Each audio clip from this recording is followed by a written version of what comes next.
Hello, my name is Charlie Nulty and I will be doing my presentation on selective dog breeding with a focus on certain breeds such as Irish Wolfhound, which I call the original designer dog. As summary, what I'll talk about today is the introduction to domesticated dogs, the history of Irish Wolfhounds, a little bit around the Irish mythology surrounding this breed, as well as the rebreeding of this breed and the associated genetic diseases. I'll also talk about more modern dog breeds and the genetics of these modern dog breeds. The dog was the first animal domesticated by Homo sapiens, and this occurred before the agricultural revolution. This is an important quote since it's contrary to probably all other domesticated animals around 15,000 years ago. It's thought that the wolf was probably domesticated by mobile hunter-gatherers rather than settled farmers, and the wolves were most likely spiritual partners and hunting buddies of the hunter-gatherers over wide areas of Eurasia. Coming together and staying together was probably facilitated by a close ecological and social match between humans and wolves. But what makes dogs man's best friend? Well, with the passing of generation to two species, us and the dog co-evolved to communicate well with each other, and the dog learned to be able to manipulate people for their own needs and to be able to read our emotions. A 15,000-year bond has yielded a much deeper understanding and affection between humans and dogs, more than humans and any other animal. Darwin speculated that the origins of several domestic animals suggested, given the vast morphological variation across numerous breeds, that dogs must have more than one wild ancestor. But however, recent genetic studies support the notion that dogs are descended exclusively from the grey wolf.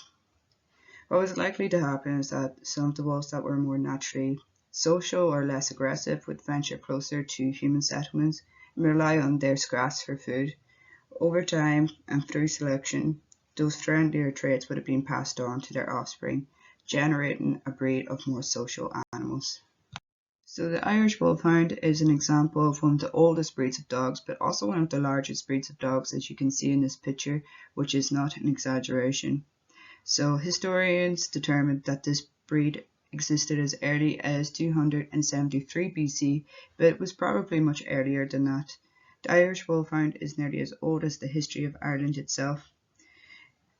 The word for Irish Wolfhound in Irish is cúisiúil, and this word cú means hound, and you can see evidence of this in Irish law and literature dating back to 600 to 900 AD, which just improves the importance of the hound in the society of Ireland of that day. They were used as guard dogs and hunting down wolves, but they were also known throughout Europe for its beauty as well as its hunting ability. It was once amongst the most famous and sought after dogs in Europe, famed for its size and its ability to hunt down wolves. But once the wolves became extinct in Ireland, they remained only in the hands of a few families who were mainly descendants of old Irish chieftains and were now symbols of status rather than actual hunters. Some Irish chieftains or warriors even grafted the name Cú into their own names, signifying that they were as loyal as dogs themselves. Many stories centre around the Irish Wolfhound in Irish mythology, and some of the most famous stories involve Cú Chulainn. Formerly known as Setanta, he was a hero in Irish mythology with godlike strength. He was invited to a dinner party at Chulainn's house, but arrived late. Chulainn forgot about Setanta, so he set his guard dog to keep watch of the castle. And then the loyal hound, of course, launched at Setanta, but he killed the hound by hurling his schlitter down the throat of the hound, killing it instantly. The guests inside were amazed that Setanta was able to defeat the large and strong animal, but of course Setanta felt remorse for killing the hound and then swore to guard Chulainn's ground himself, thus earning the name Cú Chulainn, or the Hound of Chulainn. The dogs became such a powerful symbol that many royal courts all around Europe seek the breed, but Oliver Cromwell issued a declaration in 1655 prohibiting their export, so the breed came to very close extinction in the 18th and the 19th century, but they were saved by this man here, Captain George Augustus Graham. And in 1885 he decided to save the breed He decided to design a new modern Wolfhound by crossing it with the Scottish Deerhounds and the Great Dane. Also incorporate a little bit of Borsai blood and Tibetan Mastiff, thus becoming a new breed of Irish Wolfhounds and becoming a designer dog. Humans have been doing this for years. They've been intentionally breeding dogs by selecting the best parents with the desirable traits and then deciding of the offspring which is the best matched for needs, such as practical needs such as hunting or herding. However, this comes with problems. The selective breeding of desired physical traits, but without the understanding of the genetics, then the consequence of each new appearance came with changes beneath the surface. And because of the small gene pool, there's a number of health problems that are associated with the Irish Wolfhound breed and may contribute to their low median age of death, which is around 7 years, and the max age around 12 years. So some common hereditary diseases such as dilated cardiomyopathy, osteogenic sarcoma, intrahepatic portosystemic shunts, epilepsy, progressive retinal atrophy, bronchial pneumonia, and von Willebrand's disease.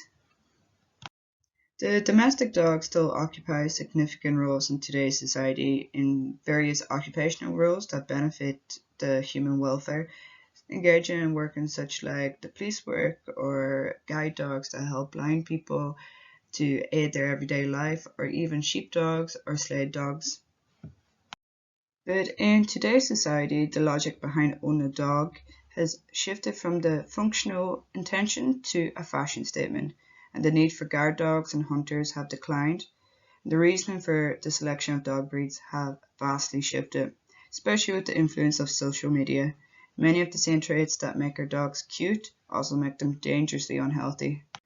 The unnaturally large and small sizes of other breeds encourage a whole range of problems. For example, the toy or miniature dogs often suffer from dislocated kneecaps and heart problems, and the giant dogs such as Great Danes or St. Bernards are nearly too big for their own good, and there's a striking correlation between the dog's large size and the frequency of orthopedic problems.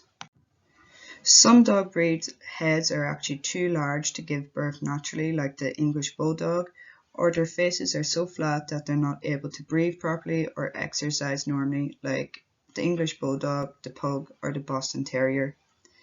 We become so desensitized to these welfare issues to such an extent that the production of these anatomically deformed dogs are neither shocking or considered abnormal. It's been reported that nearly 700 inherited disorders and traits have been described in the domestic dog. Selective breeding, for example, purebred dogs, where genetically similar individuals are intentionally mated, and inbreeding shrinks the gene pool, which increases the likelihood of mating between individuals carrying copies of the same genetic mutation.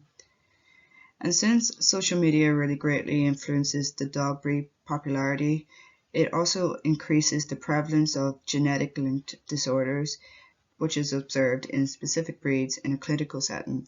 As you can see in the graph in the left, that the poodle mix has been very popular in this time period, and you can see a massive increase of them being treated or seen in a clinical setting.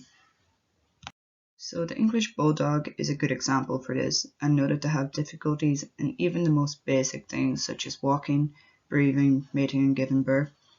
So in just over 100 years, the Bulldog has gone under a really unfortunate transformation, as you can see here. And just years of selective inbreeding has exaggerated the breed's features to a very extreme state. And it's really just turned a powerful breed of guard dog into humanity's cruel genetic experiment. So decades of deliberate muzzle shrinkage to achieve this cute squash face has resulted in excess soft tissue that often blocks the throat and the nose of the dog, which leads to very serious breathing issues. And some argue that we so severely reduced the amount of genetic variability among bulldogs that even introducing new healthy genes into English bulldogs probably won't improve much now. So how did this breed that used to be known for its strength turn into a sick and short-lived breed of dog? So this is a table of specific mutations that define different breeds, but relative to other breeds, the French Bulldog has specific mutations in the MC5R gene, which controls the type of fur that a dog grows. Also, the CHRNB1, which gives the droopy hanging lips. Also, the IGF1, which gives the dog a bigger body size, and the BMP3, which shortens the length of their snout. These changes happened over time and were selected for breeding based on having the most bulldog-like appearances. So, my conclusion.